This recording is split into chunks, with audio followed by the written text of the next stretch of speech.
Hello and welcome. Here we are with the scoop. We are in Friday. And if you remember from the last one, the first place we're going to go is a new location we just learned about. Where is it? Hampstead, which is where Hemingway, aka Tracy, lives. Picked up Mr. Redmond this morning. Drunk as a lord he was, and him just coming off work. He set to ranting about the sins of the world. I had to help him up the steps to his flat, and he starts raving about the fare, saying he already paid and such. Blimey! How he got to be the night news boss is beyond me. Sounds like Redmond is nervous about something. Maybe he does know something about what happened here.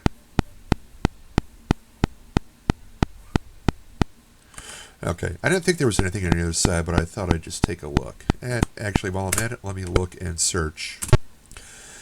This stately London townhouse attests to the rewards of Hemingway's long and successful career. Yeah, if I remember, I think I've been here before in previous playthroughs, and this is a pretty big house on the inside, kind of like Tracy's was. While searching the garden, you learn that Hemingway is the owner of a large, very vicious dog. Okay. Right, here we have a lady. Hello, lady. Let me save it as Hem House. Not the hen house, the Hem House. Okay. Let's look. The expensive modern furniture with potted plants and the thick Persian rug create a most luxurious atmosphere. Alright. Well, I might as well search. Usually I can't when someone else is here, but it looks like I can in this case. Most notable in this room is the expensive wireless set with 3 broken tubes beside it. As if you'll remember what I was saying before, back in these days, radios ran on transistor tubes, which did in fact break. And Hemingway did mention that he accidentally broke a tube after listening to the radio on the night of Johnson's murder. This is Mrs. Kent. Maybe she's his housekeeper? Please excuse me, I'm feeling a bit out of sorts, and this piece of music keeps playing in my mind. It's the 4th movement of Beethoven's 5th Symphony, the part that was coming up just when the wireless broke last Monday. Oh. No. Actually, I want to ask her about Monday night. I spent the evening with my daughter. Her husband, Mr. Hemingway, came in around 10 and we listened to Lord Mayor's show on BBC. It was Beethoven's 5th, positively my favourite symphony. Just after the 3rd movement, Mr. Hemingway broke a tube adjusting his wireless set. I was most disappointed. She says it was Beethoven, but the BBC guy I talked to yesterday said it was Handel. And also, apparently, this is Hemingway's mother-in-law. Okay, might as well ask about Saturday while I'm at it. I was labouring over a piece of needlepoint with my daughter. Mr. Hemingway came in unexpectedly. I was rather annoyed because I was right in the middle of telling my daughter about her great-great-grandfather, the 5th Earl of Kent. Okay. I wonder why she calls her son-in-law Mr. Hemingway and not... What the heck's his first name? Arthur? I don't even remember. I know I heard it at some point, but I don't know what it was. Okay. This house has been with my family for 200 years. I was born here and I intend to die here. Not that I can get around enough to die anyplace else. I haven't left my home for months. Okay, so it's actually her house.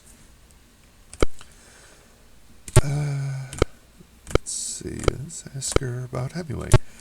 I felt at first that my daughter was marrying a bit beneath herself when she took up with him, but he is at least an interesting man. One must not forget that good men have always risen from the commons. Okay, so she has airs about herself, clearly. I can't think of anyone else I want to ask her about. But okay, so talking to her was very interesting, though. I did learn a lot. Hey, Hemingway! Well, of course you're here. It's your house and it's the morning. The window of this sumptuous master bedroom overlooks a beautifully manicured garden. The one with the dog in it, I'm guessing. Let's see, do I have anything new that I want to talk to Hemingway about? I wonder if he says anything that now that I'm in his house in the morning. Listen, Mr. Anderson, I won't have you badgering me at my home. I'm quite a busy man, and I value my privacy a great deal. If you have specific questions for me, you can stop in at the Daily Star. Otherwise, I'd rather not see you. That's probably what he'll say no matter what I ask him here. Not that I really had anything else to ask him. Maybe when he leaves for work later, I can search this room. See what else there is. Oh, this must be his wife. Mrs. Hemingway. It seems quite strange that the dining room clock stopped at precisely the moment Mr. Hemingway sat down to dinner. It's never done that before. Okay, even his wife calls him Mr. Hemingway. This is weird. Like, do his kids call him Mr. Hemingway too? Okay, let me ask her about let me ask her about Monday night. Mr. Hemingway arrived late for dinner at 8:10. The clock in the kitchen simply stopped. He went out again, then came in at 10 and switched on his wireless set. We listened to BBC until the 10:15 signal. Then Mr. Hemingway accidentally broke a tube adjusting a set. I just can't get over that his wife keeps calling him Mr. Hemingway. I mean, my wife doesn't say that about me. You know, she calls me by my first name, like anybody's wife would, I would think. It is odd, though, that the clock stopped at 8:10. Almost like Hemingway didn't want people to know the precise time. I can't help but feel like he was trying to set up an alibi. I was with my mother knitting a sweater for Mr. Hemingway. He came in rather unexpectedly around 10, said he was feeling fluish and went straight to bed. He did say that about Saturday, that he was feeling sick and came home. And Pycraft backed that up, but I can't help but feel like...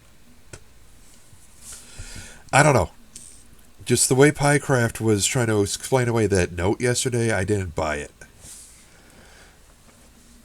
I am not the socialite I once was.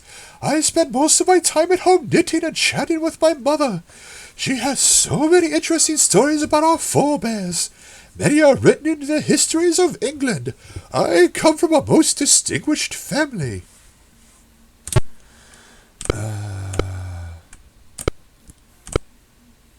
You know, maybe I think I might quiz these guys about people if I need to find more stuff to do later. But for now, I'm just going to ask about someone she obviously would know about. Her own husband, who she refers to by his last name. Mr. Hemingway and I have a most adequate marriage.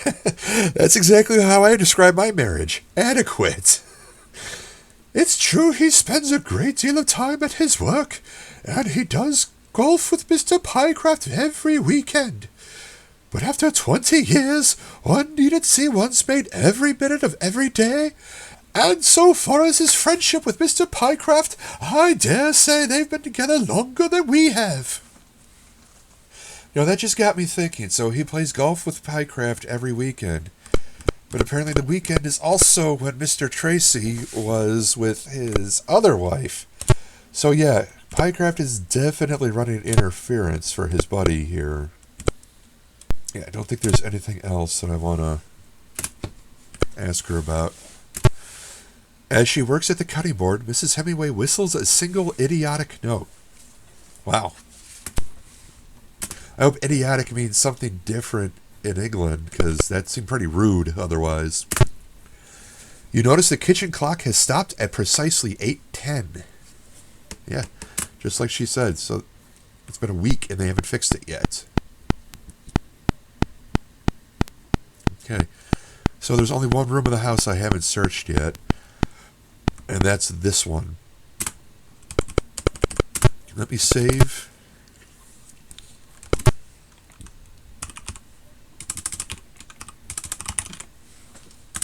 I'm saving because I want to wait until I can search this room because I don't have a heck of a lot else to do. And if it turns out there was something else I should have done, I want to be able to return to this point in time. Okay, let's just wait. Okay, so he leaves for work at precisely 10 a.m. And I'm glad he was cool with me hanging out with him in his bedroom for 2 hours. Search. Hidden beneath a king-size bed is a curious toy whistle. Interesting.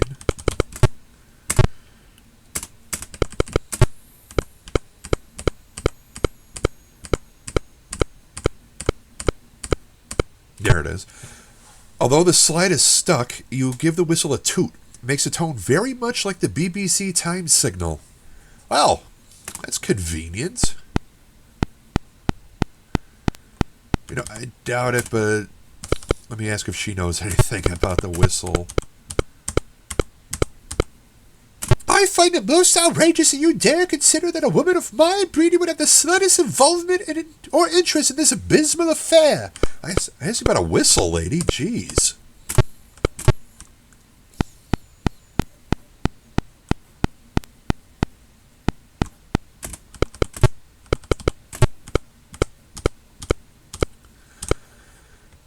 I gotta say that is the look of a woman who has an adequate marriage. Mr. Hemingway purchased that for his niece, then he misplaced it. I'm ever so glad you found it. Okay.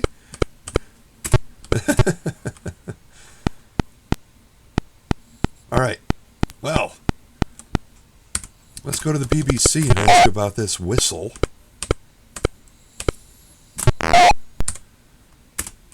Hey, dude, you're still here. Good.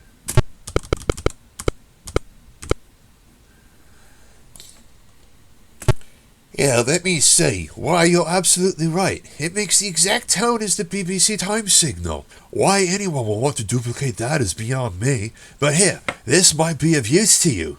Mr. Turnkey hands you Monday night's radio schedule. Okay. So is this like before when someone handed me something and I still have to physically take it? It is.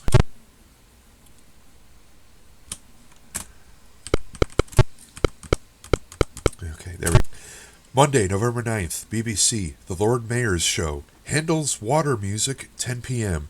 Radio Paris, Beethoven's Fifth Symphony, 10:10 p.m. Okay, now where can I go?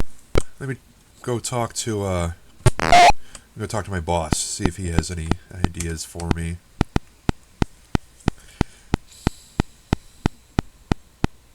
Hey, boss. Glad you're here 24/7 whenever I need to talk to you.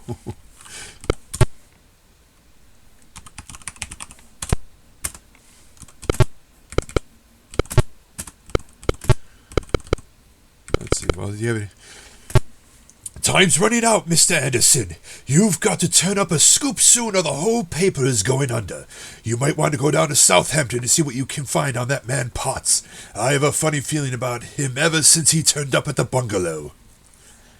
Maybe I will do that. I'll definitely kill some time. Let's see. Do I have any new stuff to show him? Did I ever show him the newspapers? I mean, it'd probably be kind of mean showing off the, the competitor to him. Let's see.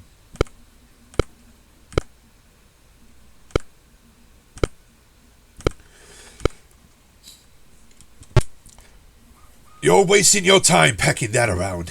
You're risking a burglary charge over worthless junk. Use your head, Mr. Anderson. Take it back where you found it.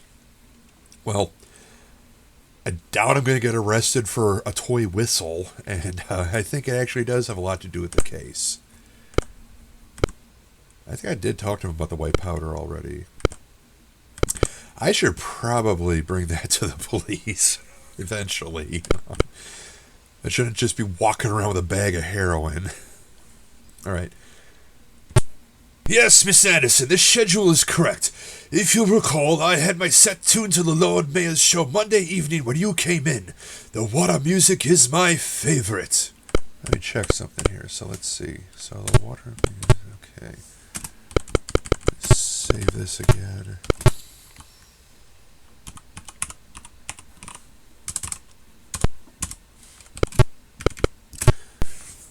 Okay, when you start the game, it's 11 p.m., and the music was still playing on the radio at that time, but Hemingway's family thinks it ended at 10:15, and they had a broken clock, so they really only had Hemingway's word to go on with that. So yeah, it definitely looks like he was trying to create an alibi for himself.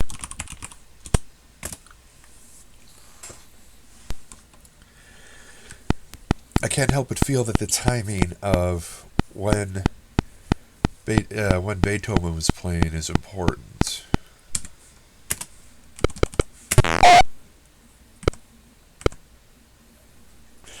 Okay, I am going to go to Scotland Yard and show him this stuff that I've found. Let me save in case I accidentally show him something that'll get me thrown in jail.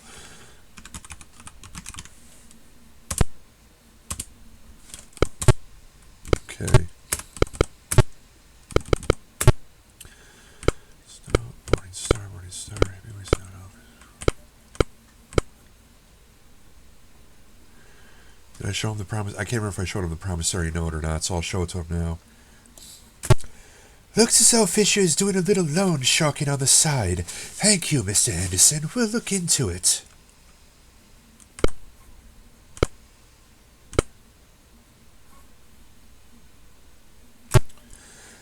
That is rather conclusive evidence. Thank you, Miss Anderson. I'll interview Mrs. Catesby just as soon as possible. I'm certain I can fit it in next Monday morning. Now, if you'll excuse me, I do have a murder case to attend to. That's similar to an item taken from Mrs. Catesby's house from a... Oh, I think I showed him this one already. Okay.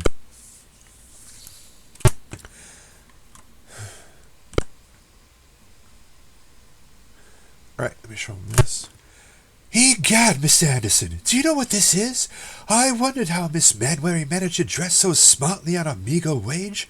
Seems she's been supplying heroin to the entire East Side. Well done.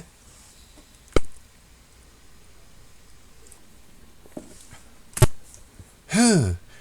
If they were listening to Beethoven, it puts a tiny prick in Hemingway's bubble. Nothing to get excited about, mind you.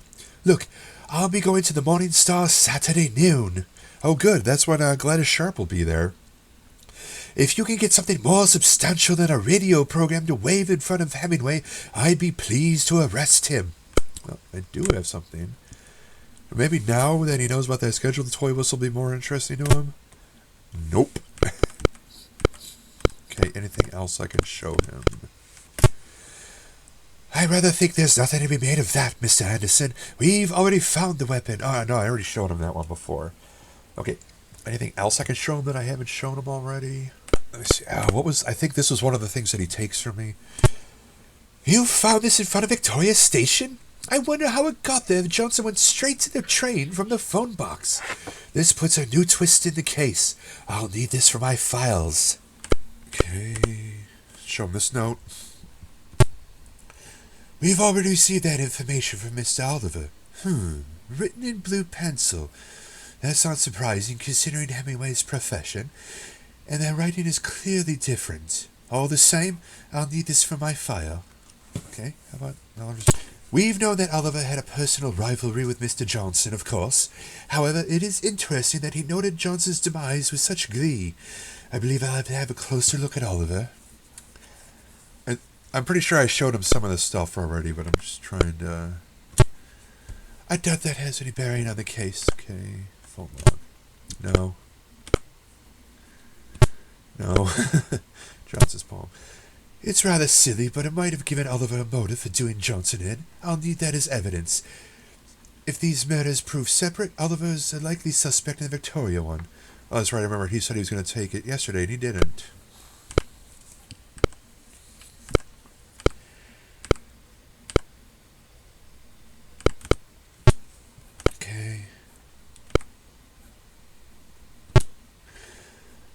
Yeah, I showed him that already. Okay. Okay, maybe now I'll head down to Southampton and see if there's anything I can do over there.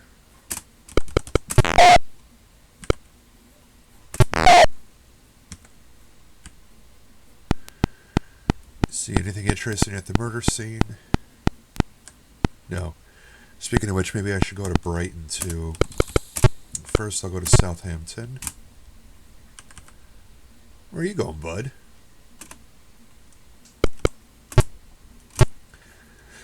Okay, yeah, he says that to me before. Let's see where he goes.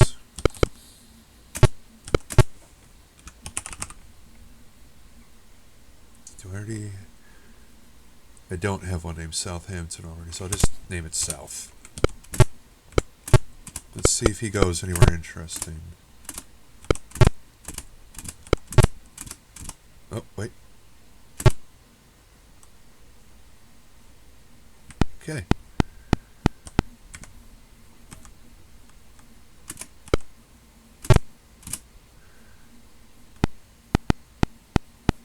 I don't think I've gone this way before.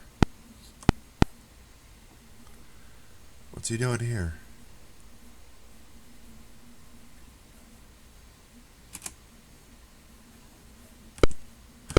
Is there anything I want to show him? Oh, he won't let me talk to him. Okay. What's he doing? Okay, so he just hung out on the dock for a little while, and now he's going where?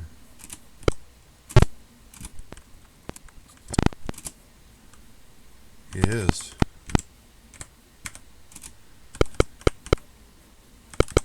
Okay. I began working for Mr. Potts about a year ago. He seems to have come into quite a bit of money. He could quit working today and live the life of a gentleman the rest of his life. It's not like him, though. He's one to keep busy, he is. Even on his off days, he travels across Britain on private business. Makes my job rather easy. Yeah, he's selling heroin, actually. That sounds like Potts, all right. When we worked together, he always had 3 or 4 projects beside the job. Tell me, has any young woman convinced him to settle down?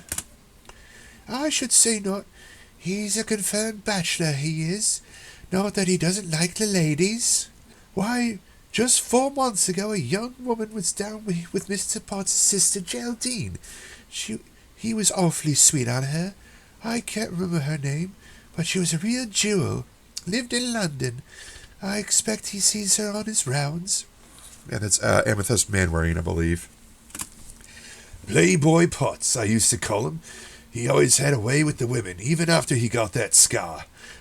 When do you expect him back? Well, he'll sail in from Le Havre around 8 tomorrow morning. Then he'll rest a bit. If he doesn't have business, he should be up around tea time. Who should I say stopped over? Tell him his old friend Sam Beasley will be by tea time to wake him up. I'm sure he'll cancel his business just to see me again. Oh, he was pretending to know Potts. Okay. Now where's he going?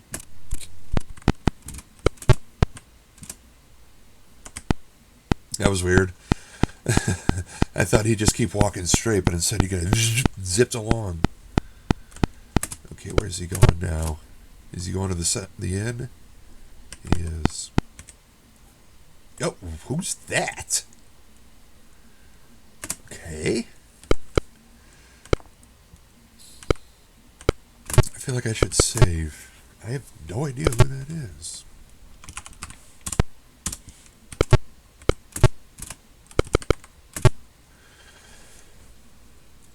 So you're a reporter, eh? I thought you looked a bit decent to be one of Potts' friends. I might have a story for you concerning Potts, although I doubt it's the one you're looking for. Let's hear it. I've been following Potts around for quite some time. He is, I believe, earning 4 times his steward's pay by running heroin to London and Brighton. He makes regular rounds on Tuesdays and Saturdays. Of course, he's only a small figure in the international drug trade, but we hope he leads us to the big boys.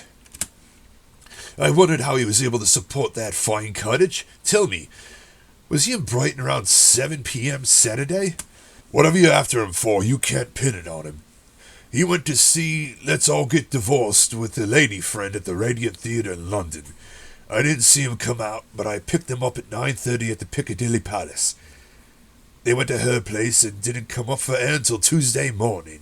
Okay, I'm guessing that's Amethyst Manwaring again.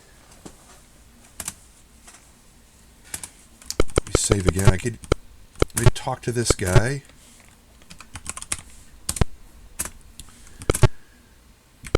And if it goes nowhere, then I'll try following Oliver. I'm wondering whether you are who you say you are, or if Potts has spotted me and sent you along to find out why I've been trailing him. I'll warn you right now, if you're involved in this drug smuggling ring, you'll spend quite some time at hard labor. Okay, tell me about yourself, dude. I'm a native of Yorkshire, though I work for the Narcotics Bureau in Egypt. The drug trade has ravaged Egypt, and my purpose is to make life uncomfortable for those who traffic in heroin.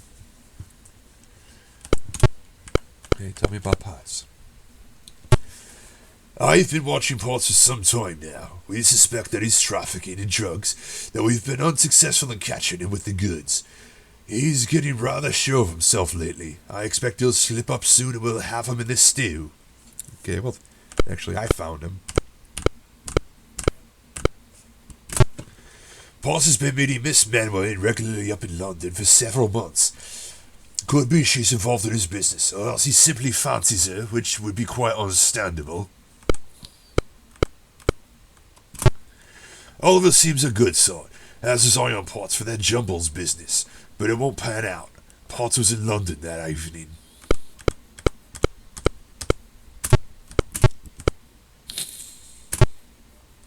Okay, so where were you when Johnson was killed? One day I took the ferry over the Havre, rather an uneventful trip, save for the cold wind cutting through me. Saturday? I was trailing Potts up in London that night.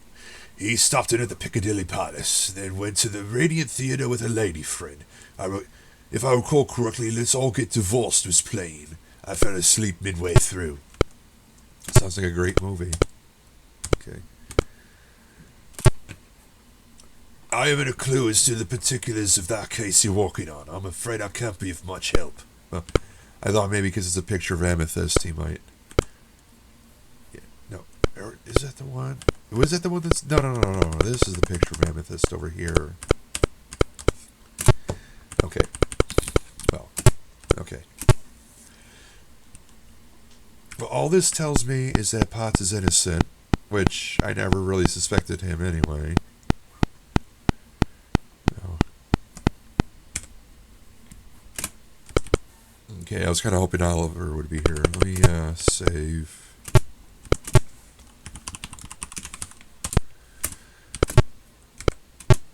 No. I meant to load.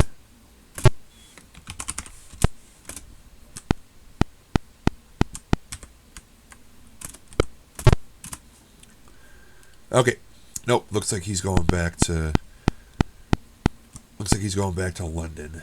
Okay. So I might as well just go back. I'm not sure what else I can do before tomorrow. And I got a couple things to do tomorrow. I feel like I'm just about to wrap this case. I don't think I have anything else to show Pycraft. Maybe I think I'll go see if there's anything in Brighton or Jumbles worth looking at. Okay, I guess he just hangs out here all day too. Alright, on to Jumbles. There was nothing at all in Jumbles, so now I'm back in Brighton. While I'm here, I might as well. I had Fisher in the cab last evening. He was smug as the cat who had eaten the canary. Kept bragging about how they thought it hooked him and he'd wriggled free. He said, "It'll be a cold day in hell before they hang that murder charge on me." I thought he had a car. What was he doing in a taxi? Oh well. Okay. Let's go to Fisher's house. Okay, I actually walk up the stairs. Nope, nothing here. Okay, but at least I can travel from the stairs. I don't have to climb back down them. Okay. No. Okay.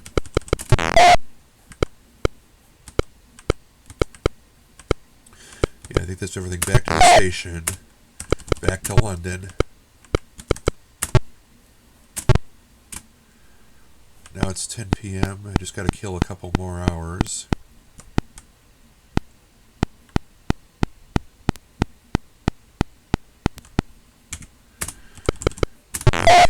else can I go?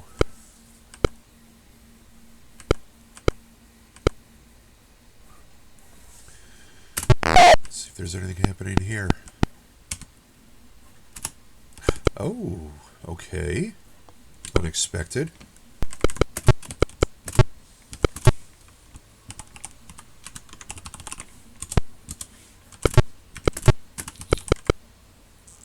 You're really a marvelous dancer, you know. I shouldn't think a man of your girth would be quite so graceful. Thank you. I've always taken pride in my dancing. Actually, it's your presence that inspires me. Being with a beautiful young lady like you takes 20 years off my age. Oh, bosh. Geraldine told me what a flatterer you are. Not that I mind it. I think you're really rather cute. And quite wealthy as well. My jewelry shop is flourishing, and I've engaged in certain other dealings that have brought me considerable means. Well, I'm not one to hold a man's wealth against him. It's really rather loud in here. What do you say about coming up to my flat for a little nightcap? Whoa. That's a capital idea. I had forgotten my nightcap back in Brighton. Actually, I'm an amateur magician. I was about to suggest we go up to your place so I can entertain you with a few of the tricks I've learned. Wow. Wow. Okay. Where are you going, dude? Why aren't you following the lady? Oh. Really, Mr. Anderson, I resent your constant badgering. I've just been cleared of one murder, and I'd rather not become a suspect in another. I trust you'll find your way out of here if you know what's good for you. Well, he sure likes to threaten me. Yeah, go get your Mac on, dude. I don't think I want to follow them, but it's not like I got anything else to do. Still got an hour to kill. Let's see if she has anything to say for herself. Mr. Fisher's really quite a dancer for such a large man. He's really rather attractive. I now know why Geraldine cared for him. He's so much fun. Okay. I really just want to see if they have another conversation. They do not have another conversation. Maybe if I wait a moment. No. Obviously, they're not interested in talking, so I'm just going to move on. Is Blackwood home? She's not, and I can't think of anything I want to say to her anyway. I didn't even realize there's a second room in this. Oh, no, wait, did I? I don't know, but okay, here's another conversation. Shut up, Mr. Anderson, she's coming too. Beryl, darling, what's happened? What?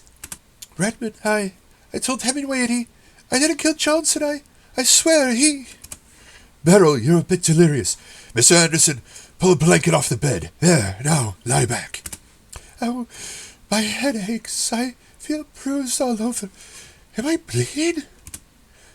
Not right now. There, rest a bit. There, now. Mr. Anderson, call a cab. Beryl, dear, do you think you can walk? I think so. I think I can if you hold me. Oh, Dennis, darling. Wow. Okay, I'm going to save this. I'm going to see if I can go back a few minutes and see what happened. I'll save it under man wearing. I mean, it's probably nothing. It sounds like Redmond assaulted her? I don't know. Let's see.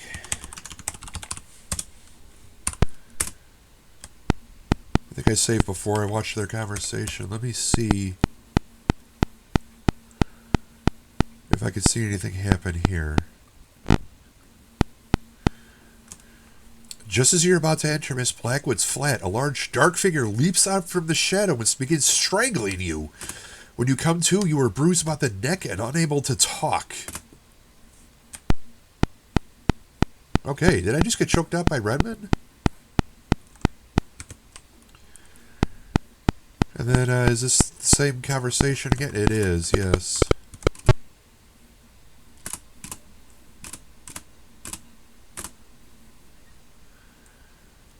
Well, that was really, really weird.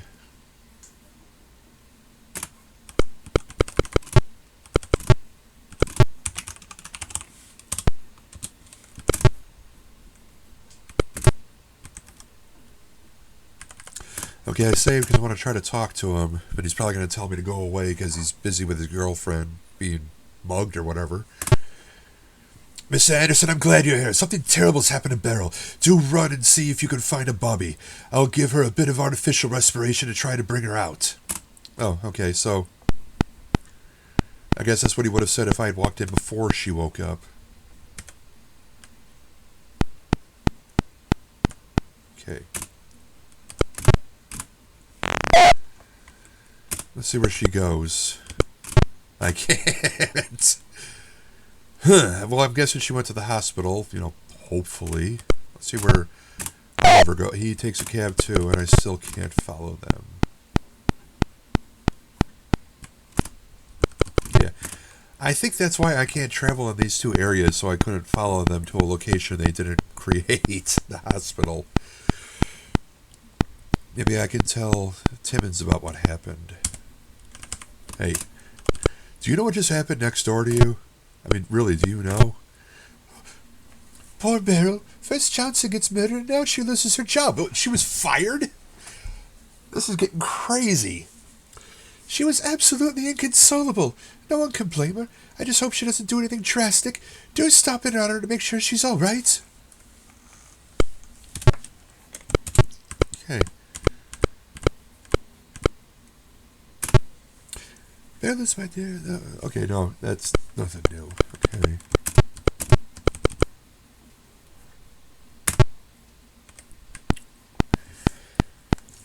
Well, I have no idea if any of that has anything to do with the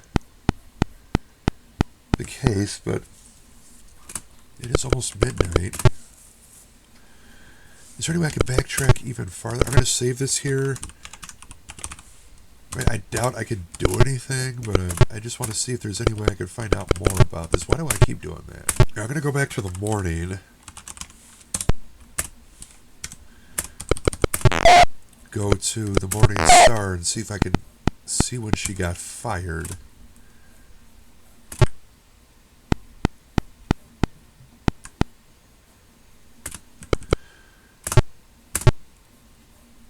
I don't know what to do. All week I kept expecting Johnson to walk in, and now with what I know about Redmond, everything seems so mixed up and wrong. There's really no one I can turn to. Okay.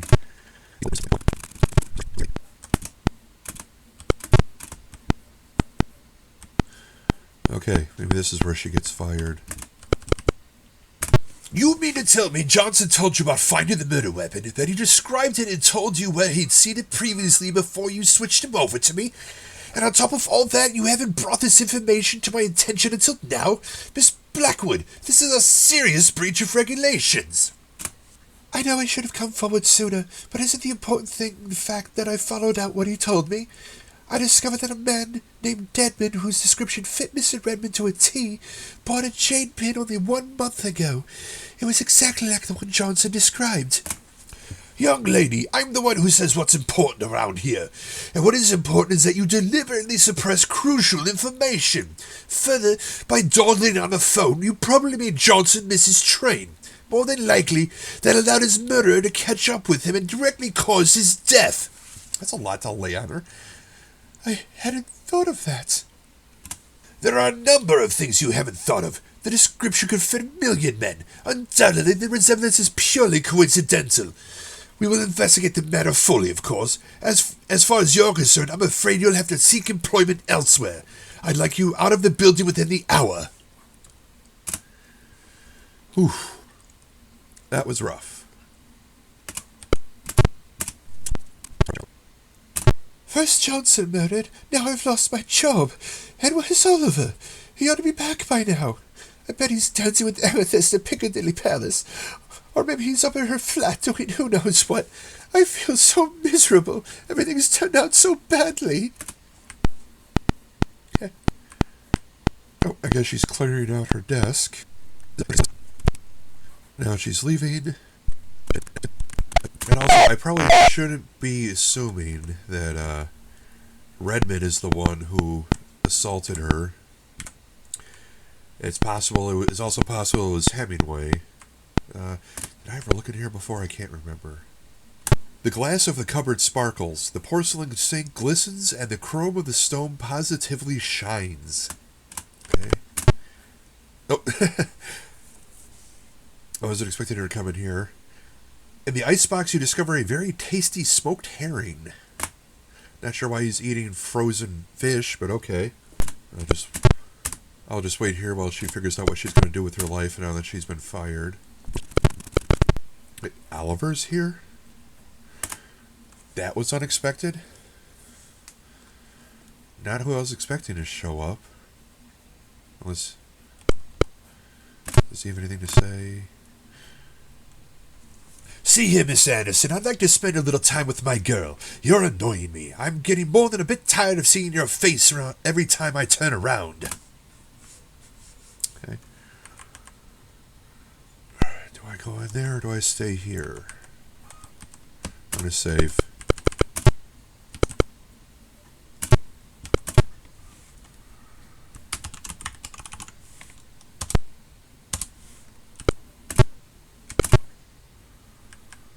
Now I'll stand in here and see what happens. Oh, they're talking, okay. Okay, the assault already happened. How did I miss it? Okay.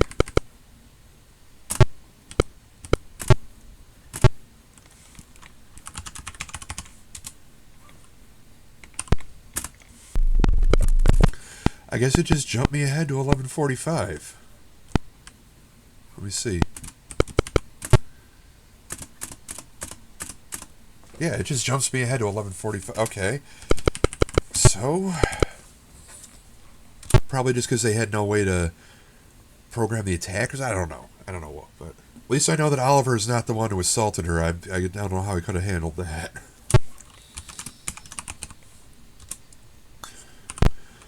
I'll just move on to here, and then so I can wait until midnight and end Friday.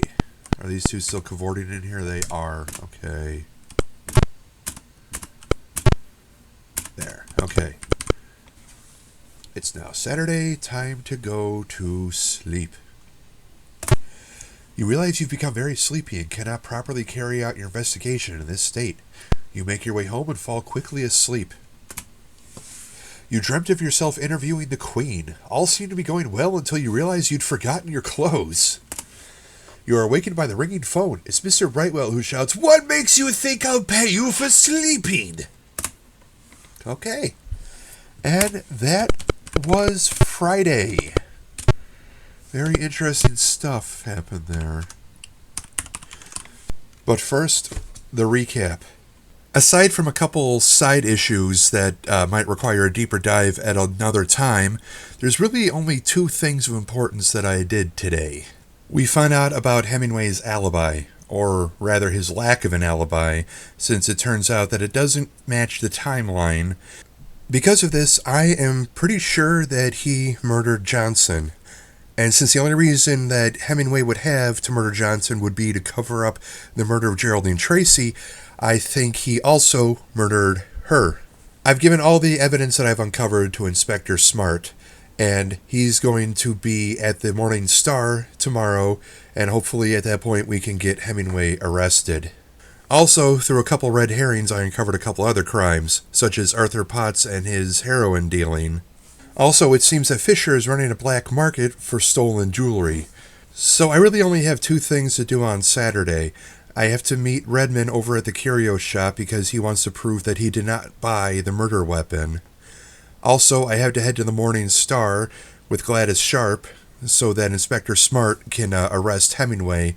Hopefully I'll get the answers to some questions I still have, such as what exactly is Redmond's involvement in all of this? And who exactly assaulted Blackwood and myself at her place? Hopefully all of that is coming up in my next video covering Saturday. Until then, be safe out there.